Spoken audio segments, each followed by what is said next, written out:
È stato denunciato in stato di libertà l'uomo che il 30 agosto scorso aveva molestato la badante moldava che in via dei Dall'Oro era in attesa con la bici di incontrare dei parenti. Si tratta di un pakistano con precedenti penali fermato dai carabinieri della stazione di Treviso. Grazie alla descrizione della donna e alle immagini di videosorveglianza che avevano immortalato l'uomo prima dell'aggressione, si è riuscito ad identificarlo.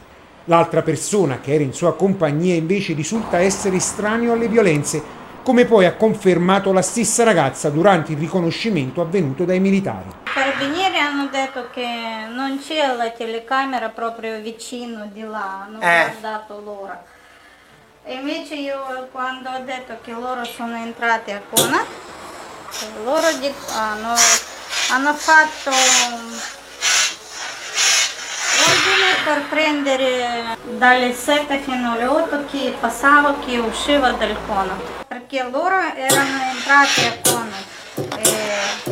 Ancora sotto shock la donna, arrivata un anno fa a Treviso, non parla con nessuno, è chiusa in casa da quel venerdì pomeriggio, quando è stata avvicinata dal pakistano con la scusa di chiedere delle informazioni, cercando dopo di palpeggiarla. I parenti, preoccupati per il suo stato, hanno deciso di farsi aiutare da un medico. Ha paura di uscire da casa e andare a lavorare. Le parole della zia che ha aiutato i carabinieri con una foto scattata con il suo cellulare ad uno dei due uomini durante le molestie.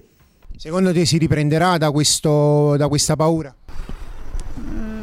Lo spero che di sì, anche vogliamo che si riprenda più presto per vedere in così situazione mi dispiace, non va bene. Lei è venuta qui per tirare su i suoi figli. Di tornare a casa lei perde, tutto. Lei non può tornare a casa.